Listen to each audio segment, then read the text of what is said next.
In this dark fantasy drawing tutorial, we are going to learn how to draw samurai, masters of the blade and mind.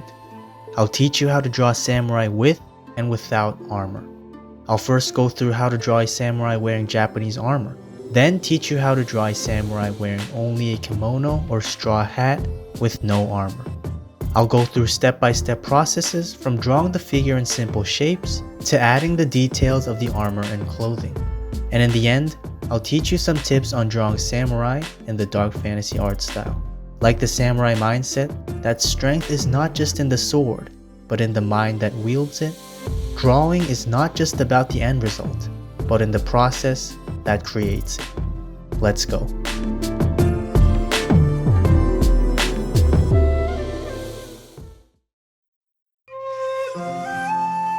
To draw a samurai in armor, let's first understand the mechanics of Japanese armor.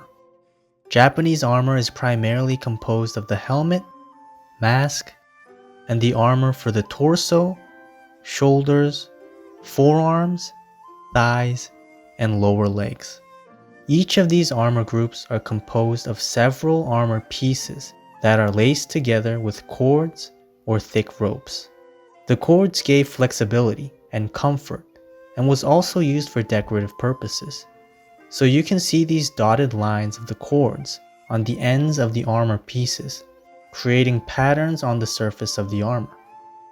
The armor is secured to the samurai's body through bands tied around the waist and strings tied around the arms and legs. Underneath the armor would be baggy clothing that would be comfortable and light to wear. So in places where there isn't armor, baggy clothes would be visible. When it comes to drawing the samurai in armor, first draw the figure in simple shapes with a light sketch. This is for drawing the samurai in the correct proportion before drawing the armor. Draw the head in a sphere and pointed plane a quarter length extended at the front of the sphere.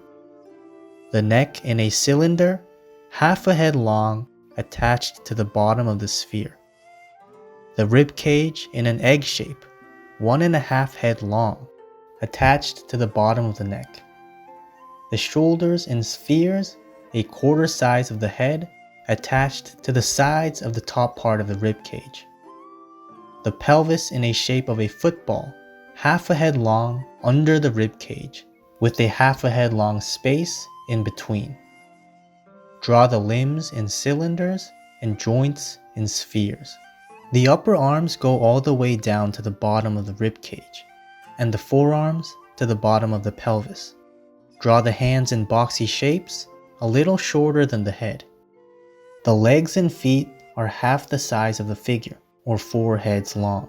So the thighs and knees are 2 heads long, and the lower legs and feet are also 2 heads long. Draw the feet in boxy shapes, a little longer than the head. Now that we have the figure, we are going to draw the armor on top of the figure, in armor groups, using the figure we just drew like building blocks to build the armor groups on top of the figure. Draw the armor groups thicker than the figure by drawing the armor offset outwards from the figure. Let's start with the helmet. The shape of the helmet is round at the top half and gets wider at the back and sides as it goes down, protecting the back of the head and ears. The mask protects the front of the face and was designed with sharp teeth or a long mustache, resembling a face of a monster or ghost to bring fear to their enemies. The armor for the torso is barrel-shaped with 3 round openings for the neck and arms. The torso armor is attached to the body with straps over the shoulders. The armor for the shoulders is rectangular and protects the shoulders and upper arms. The shoulder armor is attached to the body with straps connected to the torso armor. The armor for the forearms is a cylinder-shaped armor piece. The armor for the thighs is a half-cylinder-shaped armor piece that wraps around the outside of the thighs, with armor between the thigh armor at the front and back, protecting the pelvis. The armor for the lower legs is a cylinder-shaped armor piece similar with the forearm armor. Draw baggy clothing in between the armor, in places where there isn't armor, with zigzag lines that taper down at the forearms, waist, and lower legs. Now that we've drawn the armor groups, let's draw the armor pieces of each armor group in detail. The helmet has a band and crest on the front to indicate the samurai's clan or rank. The torso armor is made up of front and back armor pieces that are composed of horizontal armor pieces. The front and back armor pieces are attached with straps on the sides of the torso. The shoulder armor can be a complete rectangular shape or a half-cylinder shape with round edges. I'll go with the latter. The shoulder armor is composed of horizontal armor pieces and are attached to the upper arms with strings. The forearm armor is thicker at the top and tapers down to the wrist and is composed of vertical armor pieces. The thigh armor has round edges and is composed of horizontal armor pieces. The lower leg armor is thicker at the top and tapers down to the ankle. Add an armor piece around the neck, like a collar, attached to the torso armor. The bottom helmet armor is composed of horizontal armor pieces. For horizontal armor pieces, draw vertical lines lightly and dots at the top of each armor piece to create the texture of decorative armor and knots. Offset the band of the helmet armor inwards to create the texture of a metallic band.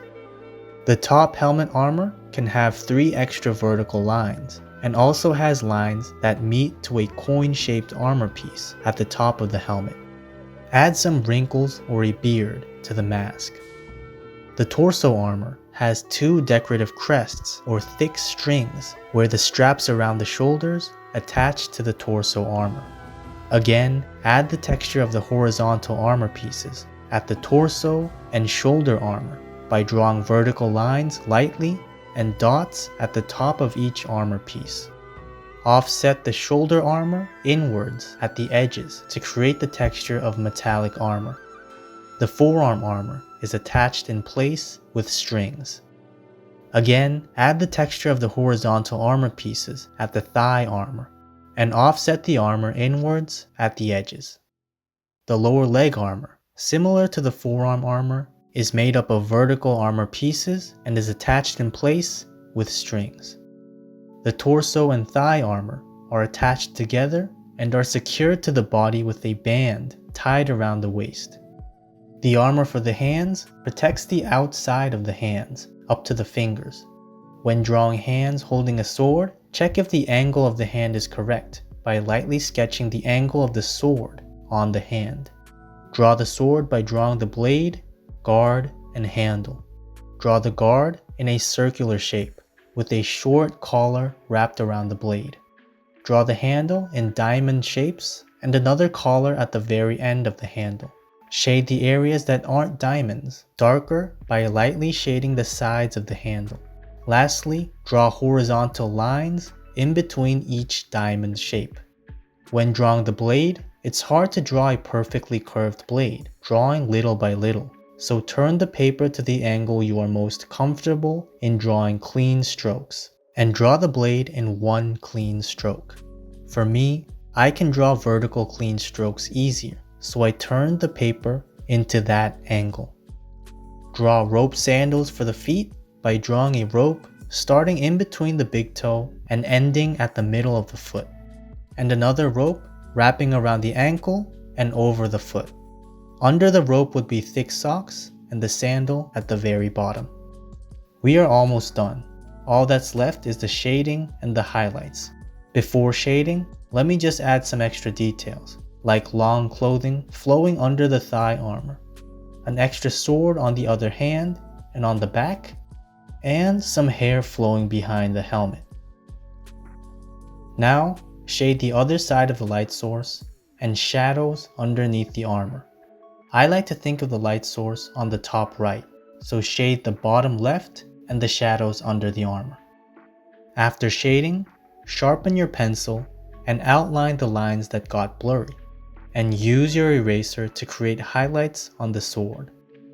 Lastly, draw a matching background, with fog and dust flying around under the full moon.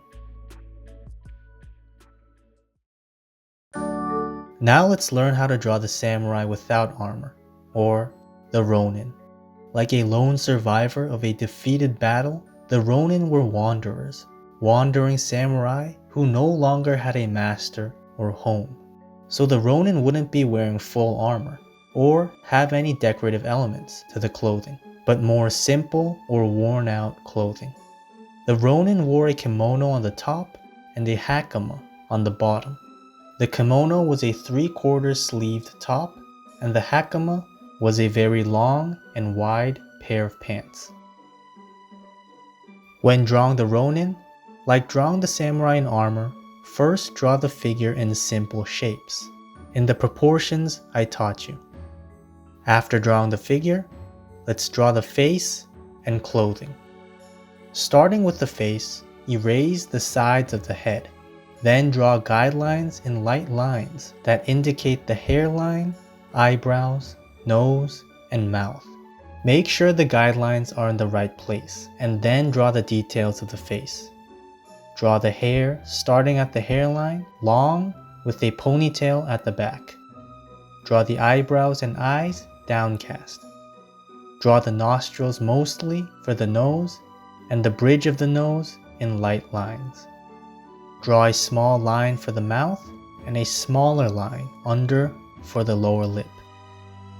Now for the clothing. Draw the kimono placed right above the figure, on the shoulders and around the neck.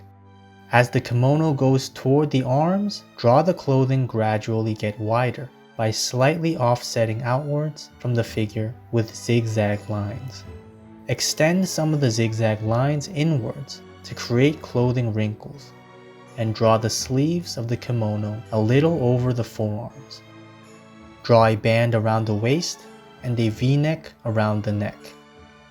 Draw the hakama wide by offsetting outwards from the figure 2 times in zigzag lines from the waist. Extend some of the zigzag lines inwards to create clothing wrinkles, and finish the hakama just above the feet. Now that we've drawn the face and clothing, let's draw the extra items and details. Draw the Ronin holding a straw hat on the right hand, and a sword in its sheath on the left hand. Also draw a bag strap going across one shoulder, and an outer garment that goes on top of the kimono. Draw the outer garment open in the front, going down to the thighs. Because the outer garment goes on top of the kimono, draw the outer garment thicker than the kimono by slightly offsetting outwards of the previous silhouette of the kimono. Draw edged corners on the shoulders, and draw the sleeves of the outer garment above the hands. Erase the previous silhouette of the kimono and guidelines of the figure. And make sure the kimono in the torso area is also slightly offset outwards to really give the look of an outer garment with thickness. Add the details of the straw hat by drawing 2 horizontal lines and several vertical lines to create layers of the straw hat, and then fill in the layers with lines. After drawing the straw hat, draw the right hand in detail. Draw the left hand and the sword and sheath the left hand is holding onto in detail too. Now let's draw the final touches of the Ronin, like the clothing wrinkles and shading. Draw the collar of the kimono and shade it. Draw the wrinkles on the bag strap, getting darker towards the knot in the center. Draw clothing wrinkles in straight lines or in S-curves or C-curves, keeping light soft edges at the ends of the clothing wrinkles. Draw small C-curved clothing wrinkles at the shoulder line, and long S-curved clothing wrinkles at the arms. Shade in the thick areas of the S-curves, and shade one side of the clothing wrinkle to blend the wrinkles into the clothing. The folding areas, like the inside of the elbows, are shaded darker and have more clothing wrinkles that go towards the folding area. Draw wide C-curved clothing wrinkles that were created at the inside of the elbow. Shade the dark areas, like the inside of the sleeves of the outer garment, or the areas under the arms or bag strap. I think I drew the neck a little too sexy, so I drew another shirt under the kimono, but this is optional. Draw more S and C curved clothing wrinkles on the hakama. Draw the clothing wrinkles according to the surface of the body part. Because the right leg is in front of the left leg, draw the clothing wrinkles flow according to the surface of the legs. Shade the hair and the outer garment into a darker texture. Shade the hakama by shading one side of the clothing wrinkle to blend the wrinkles into the clothing. If the light source is on the back, shade areas offsetting the edges, leaving the edges light. Shade the hakama in triangular shapes, naturally creating the texture of clothing wrinkles. And shade in the thick areas of the S curves. Shade in at least 3 different densities. Leave the brightest parts paper white, slightly shade the triangular shaped clothing wrinkles, and shade darker in the darkest areas. Shade darker for the sleeves of the hakama and the bottom areas of the outer garment and straw hat. Draw sandals for the feet, and lastly, draw a matching background of a forest. And we are done.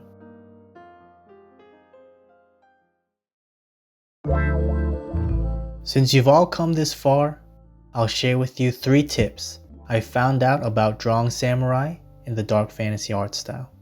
The first 2 tips are about the samurai sword, or the katana. Tip number 1 is to erase the edge of the katana to create a shiny texture of the blade. This tip can come in handy when you happen to need a little erasing because you drew the blade too thick or crooked. Create a shiny texture by slightly erasing one side of the blade. Don't go all in on the erasing, or you might completely erase the blade, but slightly erase one side by erasing the outside of the blade and gradually erasing inwards little by little. This will create the shiny texture stand out naturally in a gradient. This shine will appear on just one area of the blade, so lightly draw back the blade in the areas you didn't intend to erase. Draw some scratches, and there we have the katana with a shiny textured blade. You may have noticed, but I also erased the edge of the katana with this technique when drawing the 2 katanas of the samurai in armor. Tip number 2 is to draw the katana in an even degree of curvature. The katana is a curved sword, but the degree of curvature was hard to draw, and it sometimes looked awkward when trying to draw the curved blade.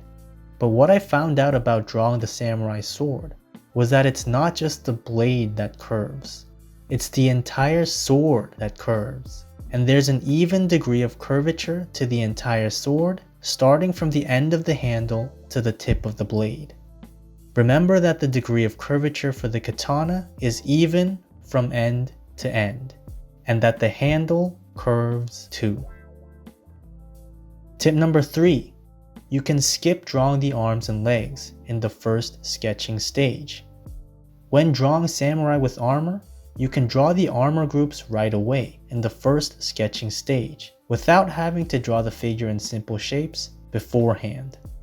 You can do this for the relatively easier parts to draw, like the arms and legs. I tend to draw the limbs in armor groups or clothing right away without having to draw the cylinders for the arms and legs. But I draw the figure's head and torso in simple shapes beforehand because the shapes of the head and torso are more complex. Basically what I'm saying is you can skip drawing the guidelines if you can. This will save a lot of time and will give a better picture of the overall look of the samurai while finishing the drawing. And you'll be leveling up your drawing skills to a level where you won't be needing any guidelines. If you're a complete beginner, you might need to have to draw the figure a few times, but if you have some experience in drawing the figure in the right place, in the correct proportions, then you'll be able to draw skipping some guideline stages. So if you can, try this out because it will definitely be a time saver and good practice.